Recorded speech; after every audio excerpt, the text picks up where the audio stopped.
What's up, guys? So this is the shot that I was trying to get last time when I was going through some settings with my ZV-E10, but I forgot to set myself in the rule of thirds. But here it is again with the Pocket 3. Now, I also am doing this video to try out some other settings. Like, for example, the gimbal is actually in FPV mode, which I think is going to give kind of more of a natural look to your vlogging and everything. And I've also got the noise reduction set to -2. I've got DaVinci Resolve Studio, so if I edit this in post and use noise reduction, I'll let you know down below here. So anyway, yeah, I wanted to test out these new settings, and I also wanted to show you guys this Yansi MT44. I just purchased the DJI Mic 2s, and I'm really excited about those, the transmitter and receiver, so I can use it on my other cameras and with my cell phone if I do tend to use that. But I'm most excited about this right here. I don't know, I'm just kind of a tripod nerd, I guess you could say. So I'm gonna go over here and I'll show you what I like about this so much. Originally, I purchased the MT16, and what I noticed about it, it was so small that you got less stable with your camera when you were using it. And I don't know. So anyway, I'm gonna show you that here in just a second. Let me set the camera down and let's see if I can go into a follow me mode here. All right, so why am I really excited about the Yansi MT44? So let me show you. As you can see here, this is for your cell phone. You put your cell phone in here. It's got a cold shoe here. And yeah, so here it is for put your cell phone in. It's also got this to block that from scratching up your cell phone. It works extremely well. I find that even though my case for my Pixel 8 Pro is quite large, I can even angle it here and it's just fine. So that's perfect. So let me show you what you need to do if you're gonna put your mirrorless camera on this thing. Boom, boom, and you got a 1/4 inch thread there. So I think it's a genius kind of thing. I don't know if anyone else is doing this, but it's awesome. Look at that. Look at that right there. That's genius to me. Super handy. As well, you see this here? This is extremely sturdy. It's like the perfect size for my hands, and it's got enough heft to it, weight. It's not heavy by any means, but it's heavy enough so that you will not end up getting a lot of wrist turn because you've actually got to grip it. So this extends. Let me show you this, how far this thing extends. So you can lock it in place, what your extension is with that here. And this right here replaces my my other mini tripod that I used to carry along with me. Now, I mean, it's small, so it's not going to be as stable. The other day, I was trying to use it, and it was kind of going in the wind. But it's definitely, look at this here. It's definitely got large enough legs to where it's going to be pretty stable, or just as stable as any other tripod like this. So I'm really excited about this in particular. Super handy, like the only small travel tripod, this and selfie stick that you need. Now, it's not a real travel tripod. It's not like carbon fiber or anything, but I think it really does the trick. Oh, and by the way, affiliate link in the description if you want to go get this thing. I'm also using the Freewell ND filter. It is an ND16. I'm hoping that the calibration is correct for exposure, but we're gonna go with it. I'll correct it in post if it's not as much as possible. But I've also got the shutter speed set to 1/60. So 4K 30, 1/60.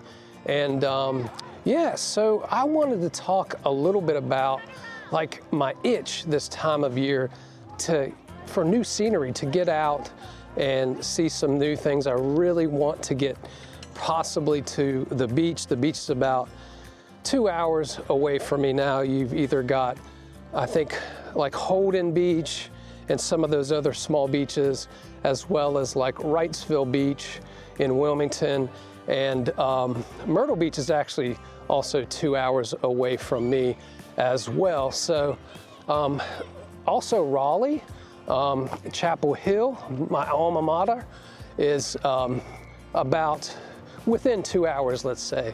Yeah, I just want to get out. This time of year, I've got the itch. It's not really even the weather that's really nice, by the way. It's like 75 degrees. It's not sunny. It's supposed to rain tomorrow. That's why I'm trying to get this in without a script, by the way. I haven't done a scriptless vlog in quite a while. So yeah, let me know if you just go on to Google Maps. Let's change this to the other side here. And this new firmware that allows you to actually control the gimbal better with it not mirrored. Like before, you would push the gimbal this way and the camera would go that way, or the joystick anyway, and it was kind of annoying. This makes it a whole lot, makes it make more sense, so it's actually much easier to use. So yeah, I can go from my rule of thirds. Actually, what is it doing? There you go, rule of thirds there, or I can just move it a little bit and get rule of thirds there. And yeah, this is with the active track on. I don't know if it looks good. Sometimes I use it, sometimes I don't, but I just left it on since my previous scene included active track. But anyway, that's why I kind of like write bullet points, because as you can see, I'm going way off on tangents here. But anyway, I guess that's just how my brain works. I don't know what that is. If anyone knows, let me know. Never been diagnosed, and I don't show symptoms of any other thing. I've always done pretty well in school and everything. And but yeah, anyway, I don't know what that is. But yeah, so go on Google Maps and look at Fayetteville, North Carolina, and let me know when, within 2 hours drive, by the way, where you think I should go next and just be out. This is my default place to go. It's Clark Park in Fayetteville, North Carolina. I think it's a really good place to go. It's the best place, really nice, but it's still very familiar, so it doesn't give me the satisfaction of being in with new scenery. And that's what I really am craving right now. Here we go, another cool area here, another pretty cool shot there. I've turned active track off, and that's actually the way that I'm headed right now. So I can actually kind of put myself into a rule of thirds, I think. I don't know. How would I do that? There we go.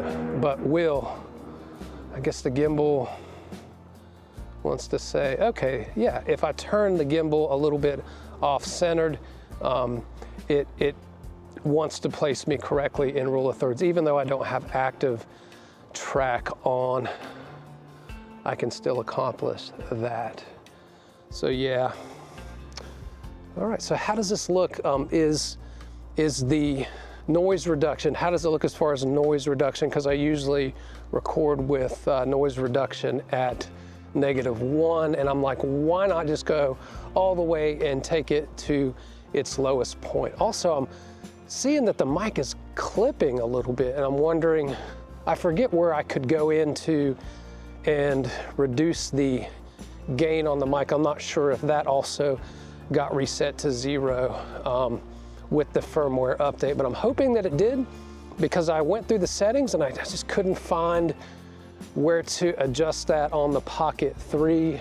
I'll probably have to go look at the manual or go look at a video myself. So anyway, all right, so I've walked far enough, and this is as cinematic as it gets here at Clark Park. Actually walked quite a bit down the trail, and I'm gonna head back. But I wanted to end this here, but not before I explain to you why I do these in the first place. So everyone goes out and they buy camera gear with something in mind, like you want to go on a vacation or something like that. But what happens, and what's happened to me before, is that you break out the gear when you're on vacation because you planned on breaking it out and learning it like 2 weeks in advance. That just hardly ever happens. So it's important to get out and test your gear to become more familiarized with it and to get more comfortable in front of the camera, because I noticed this particular vlog, because I've bullet pointed things in the past, helped me to structure things, I guess, in my head. So I'm not sure if that helped or if I'm just having a good day. The sun's out over here. Let's check it out. Not real. Yeah, there we go. And then we'll move this over here and maybe we'll get it. It's not very cinematic there. I think it's a power water treatment plant or something. But anyway, yeah, that's the point. So if you've got gear or you've purchased gear, just take your camera out and start experimenting so that you can get the best out of your camera through the settings. Maybe you realize that normal is the best thing for you. Who cares? At least you've given it a shot. You've gotten experience with the equipment before you start shooting at an important event, like when you're traveling or something like that, and you're fumbling through the settings, trying to figure out things as you're trying to appear natural and document things in front of the camera. So anyway, guys, that's the whole purpose of these things, and I hope you enjoyed, and we'll see you next time. So the one thing that I always forget when I do these videos is to get a thumbnail. I don't know, it just feels kind of, if I weren't making a thumbnail for YouTube, it would seem, you know, kind of vain. I don't know. Oh, this is pretty cool. I think this one is my favorite spot here. Next time.